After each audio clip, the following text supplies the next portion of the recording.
So, guys, I want to review AEW Dynamite, and I do want to say like the show had a bunch of ups and downs. I do appreciate the build to AEW, the Australia shows, and I also really appreciate that they're caring a lot more about Collision, and I also really appreciate that they're trying to build new stars. And the other part of it is that, like they have some things that are a little convoluted and a little messy. So let's go over it.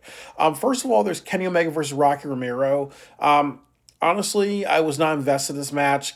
Who's going to win. Rocky Romero is nobody really serious. He's one of the lower echelon members of the Don Callis family. And then they mentioned that in Australia, that what happened is Andrade, Omega, Hangman, Swerve.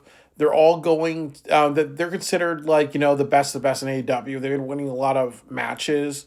So what's going to happen is that tonight it's going to be Swerve versus Andrade, and what's going to happen is that they're gonna like the winner is gonna stand out really, and then there's gonna be another match in Australia. There's gonna be another match in Las Vegas next week, and then after that, it's gonna be like two people facing each other at the Australia show, and the winner of that finals is actually going to be facing MJF at Revolution. So it has a lot of plot holes in this. I think that this is very hard to explain. I actually had to cut this video that I'm reviewing about six times because it really didn't make a lot of sense to me. There's a couple of issues. First of all, would it be easier for them to have a tournament and tournament brackets? Because this type of thing of, oh, well, we're going to take people who've been winning, and people who've been doing well in AEW, and we're going to, have matches, then we're going to and it's going to lead to a finals or whatever. Would it be better just to have tournament and tournament brackets?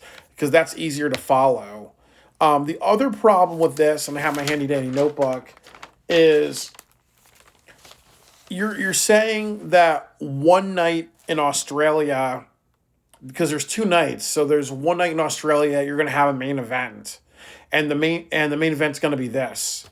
So I was kind of saying to myself, wouldn't it be easier if you had like a cliffhanger, you had a match on one show and then you had a match on another show? It seems like from how they're explaining things, it seems like you're gonna have one show, maybe like Brisbane, have all the good stuff at Sydney's just do maybe a dark match type of thing. I'm not really sure. They don't really explain this.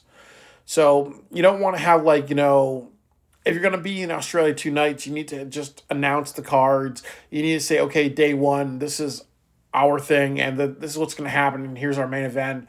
Night two, this is what's going to happen. This is our main event, really. Just like a WrestleMania, a two-night WrestleMania. The way they kind of explained this was a little convoluted. It makes me feel like I think one night's going to get a lot of great stuff, the next night's going to be a little lackluster. The other thing I was asking myself at this time is, what about Brody King? Isn't the story with that World Heavyweight Championship, isn't it that Brody King wants an opportunity to face MJF and he has to go through people? So at this point, why is Brody King not included in this? This doesn't make sense. That was my another issue when I saw this. And I kind of said that my last issue is, how are these top people? For example, Andrade, I don't remember who he beat last week, but one thing about Andrade is that he just came back from a no-compete clause with WWE, really. So he's not been on television for a very long time. The other issue is that Swerve Strickland, he lost the Fatal 4-Way match at World's End. He's beaten Powerhouse Hobbs once in the Lights Out match. He beat Kevin Knight, and these guys are not really the top of AEW. So why is he involved in this? Hangman, he's the trios champion. Wouldn't he be concerned that Speedball and Kevin Knight both lost matches? Wouldn't he be kind of concerned that Swerve beat Kevin Knight? Also, the other thing about it is that I believe Hangman beat Josh Alexander, if I'm correct, and he also beat Powerhouse Hobbs, really. So it's almost like, again, these are not he's not had a series of matches since World's End where he's fighting Samoa Joe or other people, so this doesn't feel, it feels a little convoluted. And then the other part of Kenny Omega is that Kenny Omega beat Josh Alexander, I believe, and he also beat Rocky Romero. These are not the top of AEW. So that's not a good resume. And then also Kenny Omega has gone long stretches of times not appearing on pay-per-views. and on television, really. So that does kind of say something. So it does feel very convoluted. I appreciate their building to the Australia shows, and I also feel like obviously this is very very rushed. They're not giving themselves enough time, and like I said, the big story is Brody King going through a bunch of professional wrestlers. So I was saying to myself, what would happen if you had a tournament? You put Brody King in that tournament. You have the finals and semifinals, night one in Australia, and then night two. He faces MJF, and that should be kind of like the story, really. And or you have a tournament, you end it on a cliffhanger, and then you have night two, the finals of that tournament, and maybe one night you have Bandito versus MJF, and maybe another night you may have Anthony Bowens or somebody else who maybe he's an upcoming star or somebody you think that has a lot of potential, really, or maybe even Kyle Fletcher versus MJF, and then have this at Revolution, really. So I really feel like this is all just a big mess, this tournament thing. And I was also saying to myself that, I also kind of saying to myself that, there are other things on the show that I'll talk about. There was Moxley versus Ace Austin, and I was like hoping that this match made Ace Austin look good. So Mox starts with knife edge chops. I appreciate that because Ric Flair does that. So it's ultimately like vicariously being the veteran going up against the up and comer. Really, Austin has, and this is a contendership match. So if Austin has to either pin Moxley or last 20 minutes, and I was also saying to myself, Ace Austin's been doing a lot of really great stuff. He's getting loud reactions. What would happen if he was on if he did a video package of Austin and his wins, and then he had something to say? I think that would make us more motivated, more driven into this, and they don't do that in AEW. Ace Austin does a missile drop kick, a handstand, and then a kick while he's doing a handstand on the ring apron. Moxley has a top rope suplex. Moxley does a cutter and a death rider. I really wish that they had Ace Austin go to 30 minutes. And then, they had one more match or something like that. Because I think that there's a lot in Ace Austin. But they kind of did like the fancy new toy thing where Ace Austin loses, but then Takeshita comes out because Takeshita and Moxley facing each other for the Continental Championship. That's a great match because Takeshita has great matches with everybody. And also at the end of this, Davis and Doyle both attack Moxley. And this is actually good because you're trying to say Takeshita is still a heel. Because tonight you're kind of like you're kind of questioning what Takeshita's loyalty is. He doesn't like Okada, but in this part he sets up John Moxley because John Moxley's distracted on him. That Davis and Doyle both attack him. And then I also will say that I think some people are predicting that it's gonna be Okada and Takeshita with both their titles. Like Takesha's going to get the Continental title. Okada's going to get is going to use the International title. They're going to have a match and they're going to bring back the Unified title. They could do that, or Takeshita could win, or Okada could win, and they can destroy the other person's title or something like that. So I think they're trying to maybe have them both win titles and then bring back the Unified Championship. Maybe that's what they do. The next match with El Colon versus Mark Briscoe, and about this match, there's a couple of things that I'll say that while there's some good spots in this match, I was not happy with El Colon losing because I kind of was saying to myself, isn't the story of El Colon that his rival is Hologram? So Hologram is an undefeated streak. Now El Colon doesn't have an undefeated streak. Wouldn't that be the story of El Colon, really? So I don't think he should have been in this spot. You could have easily done Hechicero, or, Don Callis could have made people pick straws or something like that. Like there could have been something where instead of El Colon, really, because he should have been protected. Or you could have even done something where Mark Briscoe sets up a chair, El Colon takes a chair, throws it at him, or beats him with it, and the thing about it is that people say, well, he's still undefeated because he lost the match, but he was never pinned. He's undefeated because he's never pinned. He lost because he lost because he actually cheated. He actually got himself disqualified because he answers to nobody. Like that would be the way to do that. Instead of just having him lose, because it's almost like, then what do you do? What do you set up really? Because he just lost really. Um, and then Tommaso Ciampa shows up. He has really kick ass music. And I also will say to myself, again, what would have happened if they didn't have Tommaso Ciampa show up here and they had him show up in Australia? Like, wouldn't that be good? He shows up in Australia, and then what happens is that he has the match on night two, or you do something with where he and Mark Briscoe, they have a match at Revolution. Really, like I think that this is a great surprise for this show, but it's ultimately like, this could have easily waited for a bigger and better moment. Kyle Fletcher and Okada do a promo where Okada apologizes to Fletcher for using the screwdriver, and Kyle Fletcher accepts his apology. And later on, Takeshita finds out about this, and then he's disgusted with Kyle Fletcher because they're really trying to tease is where's Takeshita's loyalty. MJF does a promo on Brody King. He says a very controversial line. I never met a liberal man who looks so much like a Nazi because of all his tattoos. He's also saying that maybe Brody King should be his lackey. And then what happened was that Brody King said he had a meeting with Tony Khan about him facing opponents to make him ready for MJF. So what's announced is that next week in Las Vegas, you're going to have Brody King versus MJF. And if Brody King wins that, it's a contendership match. So if he wins that, he's going to face MJF at AEW Grand Slam. And then the other part of this is that I think the other rules, he can go 30 minutes and still win. So either one's going to happen really. But a lot of people are talking about this, that I think a tournament would be better to show what Brody King can do. It's actually a slow build really, because he's going through a bunch of people. He's taking time.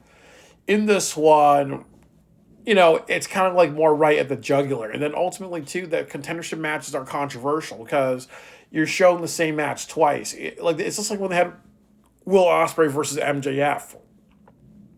They did it in Little Rock, Arkansas, and then they did it at Wembley Stadium. So it does feel a little bit of a repeat. Or they had Adam Cole and MJF on, and I remember seeing that show in Baltimore, I believe, or Washington, D.C. It was a really great match. And then what they did was they repeated that at Wembley Stadium in the main event, really. So sometimes you don't want to do contenderships or other matches where it's like, oh, we're going to do this on Dynamite, and then we're going to do this at the biggest show at the biggest moment, really. So like I just don't. I agree with the criticisms. And I feel this is rushed. I think if you had a tournament that made sense, it was well explained, you had brackets so people know what's going on, you had Brody King going the warpath through that tournament, I think that would have been a better usage. The next one is Tekla versus Statlander. I was noticing that tonight, I was saying to myself, wow, there's only one tag team match on this card. So I'm very happy with that because there's too many tag team and multi-person matches. You can't always do that because AEW overdoes that. So if you're having a show with just one this week, that's a step in the right direction. I wasn't really into this match. I really felt that Tekla didn't do a lot of offense in this. Statlander does a delayed vertical suplex, catapults Tekla into the steps. Tekla does an octopus submission. Statlander does a gut wrench power bomb, Wednesday Night Fever, and gets the win. So I was kind of saying to myself, I wish Tekla did a lot more stuff in this match, but I really felt like she got decimated, or a majority of the offense was just by Chris Statlander. And then also they did the Takeshita Fletcher segment. I explained that. Jack Perry tries to ambush Ricochet. He gets thrown through a table by the Gates of Agony. And I was saying to myself, imagine if you did something where Anthony Bowens wants to be a singles champion. Imagine if you had Anthony Bowens in this spot. So it's Anthony Bowens versus Ricochet. And then he's backed up by Billy Gunn. And also Jerry Lynn and Max Caster. Like, that could be something. But why is Jack Perry going after Ricochet when when he's part of a trios? That doesn't really make sense. And the last part of it was Davison Doyle, penultimate. Davison Doyle had a match with FTR.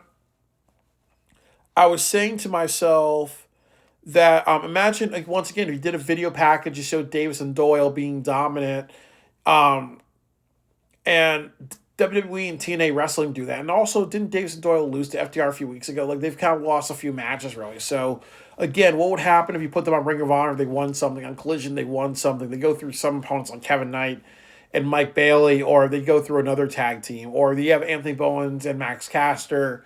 They lose. What would happen if you kind of went through a few people and they were on a winning streak? It showed that they were dominant. It showed that they're loyal to Don Callis. What would happen if you had video packages and montages showing all that stuff and they actually had an emotion with these people? Like, that would be better, but they just throw matches together and they don't have the build, the story, the backstory, the montage, things like kind of established a lot better. It's kind of half-assed or non-existent. There was a spot where Doyle got injured, and that's not good because he just showed up to AEW. There was this really cool spot where FTR does a back suplex and a splash to Mark Davis. The other thing too is that Moxley comes out and hurts Davis and Doyle, so that way FTR win. So I was saying to myself, maybe that they can do this at in the future. I'm predicting this. Maybe it's gonna be Don Callis family versus John Moxley and the Death Riders in a Anarchy in the Arena match. That could be something for the Double or Nothing show, or they can do that in Australia because you imagine the crowd losing their minds if that happened. The main event was Strickland versus Andrade. Andrade does this top rope moonsault, lands on his feet, and then he does a flip onto MJF, and then honestly, then Andrade wins by like kicking MJF in the nuts, like goes to Dick Kick City and other things like that. So that was the whole show, really. I think that, as I said, I think the positives are really a couple of things. I think the positives are really building to Australia. You're at least getting something and making it a bigger deal. They've really minimized the amount of tag team matches. I'm okay with Tommaso Ciampa winning, possibly winning the TNT title this weekend. They're caring a little bit more about Collision. They understand that they're not getting a lot of views for Collision. They really have to make it a big deal. They have to make Australia shows a big deal. They have to hit on all cylinders. So I appreciate that, but the storytelling is shit, really. I think having brackets and having a tournament and getting to Australia that way, or even like doing some of the Continental Classic where there's a tournament on the pay-per-view, that would have been better, even if it is a little repetitive. That would have made a lot more sense to people. And then also when you say something about a wrestler, like, oh, well, these are the top guys in the company, or they're getting the most wins, or they're getting a lot of important wins, you have to make sure that that's not bullshit, because Kenny Omega beating Rocky Romero is nothing special. Josh Alexander loses a lot. So having Kenny Omega beat him is not a big deal. Hobbs is on a losing streak. So when he was on a losing streak, it doesn't matter that Hangman pins him, Swerve pins him one time. And then also the other part of it is that, why is Hangman caring about the World Heavyweight Championship when he's in the Trios division? So it is a convoluted mess, really. I think, like I said, they have ideas. They need to go through a couple of drafts, or they need like some storytelling editors to help them make sense. Hire Byron Andreas for AEW, bitches.